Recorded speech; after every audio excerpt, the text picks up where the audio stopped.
Hey going Dongstongers, it's your boy Hybridge. You've probably either heard of me from hitting 1k LP in the solo queue ladder to tricking Belveth and Kindred, or you've seen the spear shot video. Faker! Faker! Balance! Balance! Oh my god, please! Either way, if you've visited my channel, you know I've only done shorts because I've been focused on going pro, and now that I have gone pro, I've had more time to do different content. So if you have any suggestions on what content or any improvements you'd like to see, please let me know in the comments. Alternatively, I also stream every night from 8 PM to 1 AM Central Eastern Standard Time and all day on Saturday at twitch.tv/hybridge. So feel free to drop by and ask me anything in chat if you need any help. Anyway, what better to do as my first video than an in-depth guide on my former one-trick pony, the Void Empress, Belveth. I am the voice of the silence. Starting off with runes, I think the best tree is the standard Conqueror tree with double adaptive force masteries. The reason why I take double adaptive instead of taking one attack speed and one adaptive force is because it gives them much faster clear on your raptors, wolves and krugs, which is 3 out of your 4 main camps, and it also shortens your first clear by about 7 seconds. So you should be able to comfortably finish at around 320 and contest first crab. I've seen some pro players take the attack, but personally I don't like it as much because you always switch targets on Belveth, especially when you don't have form. So I think it's only good when you need to support your early, but in 99.9% of scenarios I would say the Conqueror tree is much better. As for the secondary tree, I take Inspiration with 3 boots and Cosmic Insight. You could take Domination, but from experience the stats you get from Domination just don't make enough sense to take it over Inspiration. I also think the CDR on sums and items from Inspiration is much more valuable mid to late game, which is where you want to be strongest as Belveth. So personally, I always go Inspiration second. Onto abilities. Your passive allows you to stack infinite attack speed after you kill large minions, monsters, or champions. Takes orders after you cast a spell also have a higher attack speed, so you want to make sure you use the spells in a way that lets you maximize the attack speed buff you get from your passive. Belveth's Q is a 4-directional dash where all the directions are diagonal and the opponents can see which dash is available based on the arrows around you. Belveth's W is a 0.75 second knock-up into a 1.25 second 50% slow, which also resets your Q in whichever direction you hit the W in. This gives Belveth access to enemy backlines and also allows for creative escapes around different walls. Belveth's E makes her stationary, giving her damage reduction and attack speed, but lower damage, with all the attacks targeted at the enemy with the lowest percentage HP, where her E damage scales based on enemies missing HP. Belveth's E is, in my opinion, probably the most important ability in her kit, and is also what separates a good Belveth player from a bad Belveth player. Think about Belveth's E as a master EW that can't be broken with CC, whilst being able to deal significant amounts of damage when enemies are low HP. Since it scales with missing HP, I generally like to use Belveth's E at the end of my combo to finish enemy champions, and never start a fight with it unless I need it to survive. However, this means that if you use Belveth's E in the wave where you're trying to kill an enemy champion, it can often alter the low health minions instead of the champion you want to attack, and this also applies to jungle camps as well as enemy champions. So when using it, you must ensure that the target you want to attack is at the lowest percentage HP, otherwise your E can often work against you. Because of Belveth's E's high damaging nature when the unit is low HP, it makes objective securing easy when you chain with your smite, and the damage reduction you get also makes your E a good tool for you to use against abilities like Calf Assault, which you cannot dodge. It's also good for using in teamfights where everyone's focusing you, so your team can pump out damage while enemies are attacking you with significantly reduced damage due to the defensive stats you get from your E. The higher attack speed you gain from your E also makes unhit items such as Kraken and Terminus extremely effective on Belveth. And one very important thing 90% of Belveth players don't know is that when you have a stack of your passive from Belveth E, it does much more damage than if you had no stacks of passive. So for example here you can see without the passive stack I did 77 damage, but when I had a stack of passive I did 91. It might not seem a lot given that I have no items, but when you take into account items and levels, this is very important for both your clear speed and team fighting. So remember to leave a stack of passive before you cast your E. Now to one of the most difficult abilities in the whole of League of Legends, Belveth's ult. Belveth's ult has 3 components. The first component is the passive, which allows you to deal extra true damage on every second ult on the same target, stacking indefinitely. So this helps you penetrate tanks when you're in fights. The second component is the Void Corals, which you can activate after killing an epic monster or champion. Activating the Void Coral gives Belveth a blink to the location of the coral while slowing all units around her until she finally finishes channeling, where she recovers HP, obtains form, and there is an AoE explosion around her that does damage based on enemies missing health. In my opinion, Belveth's ult active is one of the most misused abilities in League of Legends history, because as a good Belveth player, you need to time when to use it in order to hit the most targets possible, and you should never ult whenever it's available, but instead wait for the right time where a lot of enemies are around it and the active is the most effective and damaging. For example, if you look at the spear shot video, the reason why I got a pentakill was because there were a lot of low HP enemies around my Void Coral, which allowed me to do maximum damage with my active. Onto the form component of your ultimate. The form you get lasts for 180 seconds if you cast your ultimate on a Void Coral from a Void Epic monster such as Baron, Herald, and the first Void Grub, or it only lasts for 60 seconds if you kill a champion or dragon. Importantly, if you have a Void Coral from a Void Epic monster, you can actually extend the duration of your form if you cast your ultimate again off a champion or an epic monster takedown while you're still in form. When you're in Void form, minions and Void Mites that die around you also turn to Voidlings, which are kind of like Yorick's goals. These are especially important towards the mid and late game for sieging. Regarding ability leveling, I do QEW for early leveling, and I also max them in the same order because the defensive stats you get from your E are much more important than the slow stats you can get from your W. Now onto Belveth's build. The typical build I go is Kraken, Stridebreaker, Terminus, Jackshow, Death Stance, and Boots. Usually I like to go Mercs if enemy has any sort of hard CC like a Broma Leona, but if they have no CC at all, or if they have a hyper carry like a Graves, Tabis are also quite good. But generally you want to have a decent amount of tenacity so you don't get caught on one shot, and given that there's no tenacity in the precision tree anymore, Merc Treads are very useful. Depending on how enemy composition is, you can also go Randy Wins instead of Death Stance if they have 2 ADCs or 2 on-hit AD champions like a Kindred and a Caitlyn, and I will build the Randy Wins before Jackshow. If they have 2 AP carries like a Talia jungle and an AP mid, you can also go Kaenic instead of Death Stance. Now onto Pathing. For solo queue, there are 3 main pathings you can go. The first one is the simplest one, which is good if you're new on Belveth, just to eliminate any possibility of misplays, and it is just a simple full clear. 90% of the time you want to start Raptors, then do Krugs, Red, then Wolves, Gromp, and then finally Blue.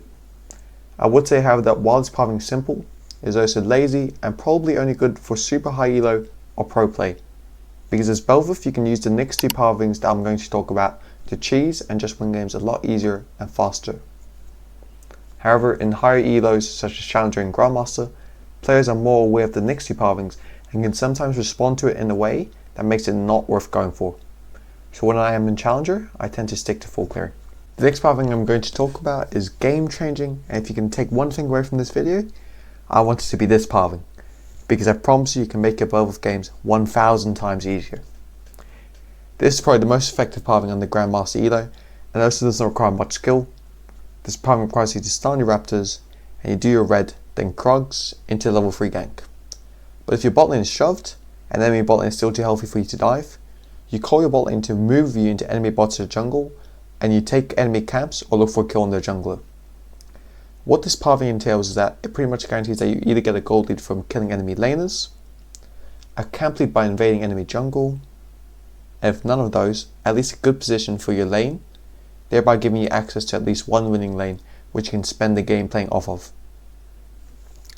Now, while this pathing is very good, I usually only do this when I'm on blue side, because I think you can get much more from ganking bot lane early than you can top.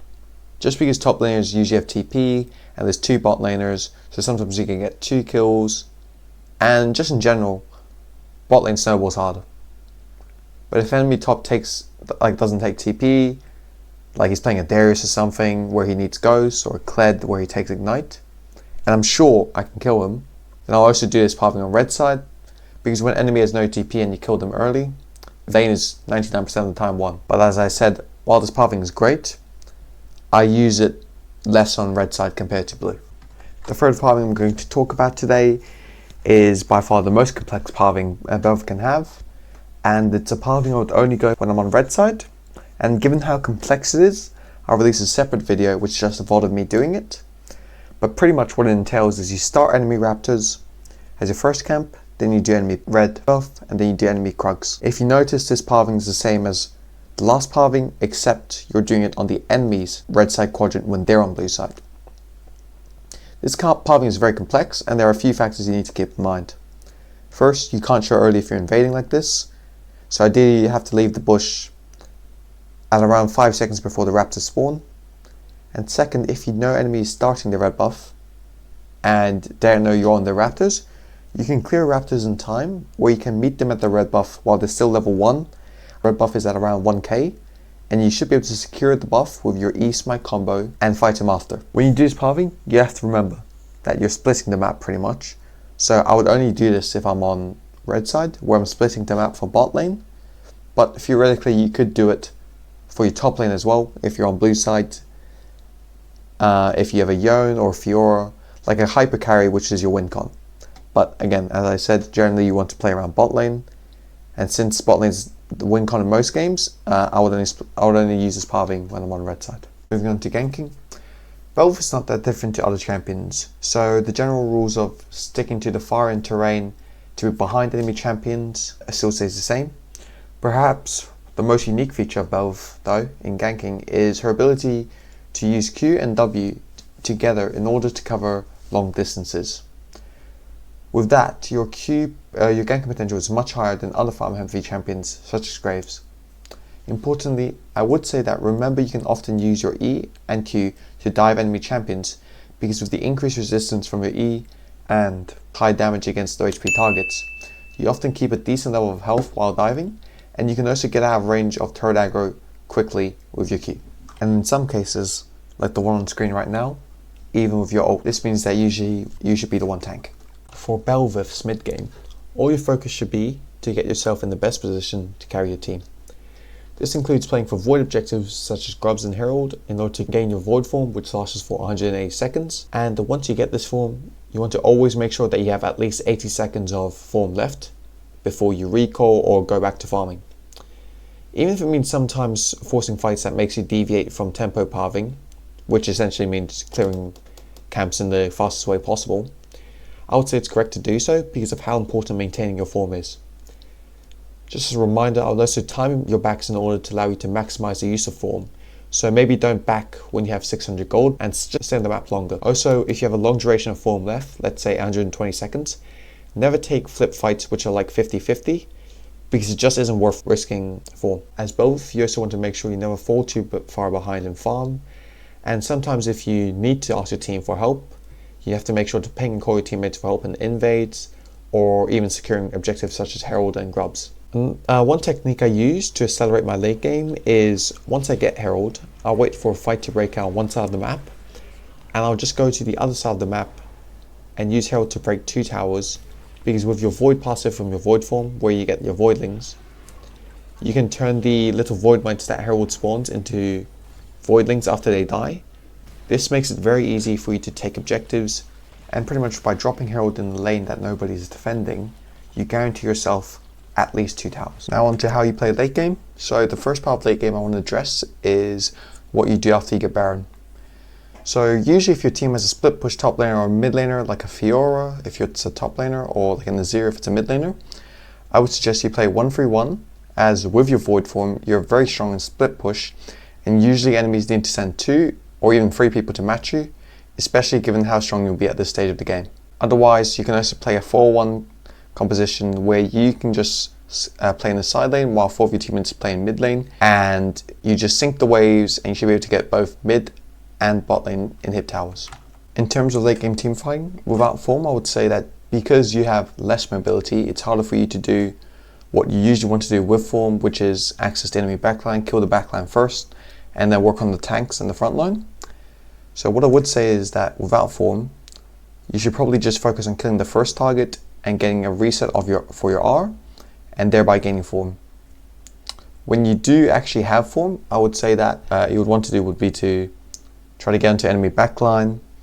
So a combo I quite like to use is you flash, Q forward into the enemy backline, then you stride breaker to slow them, you Q sideways, and you try to hit them both with your W. Then, having reset your Q with your W, you can Q back into them and then press E. and then use your autos to finish whatever's left there. That pretty much guarantees that you'll kill the enemy backline, and after that I would just use the ultimate resets wisely, and you should in most instances win the fight.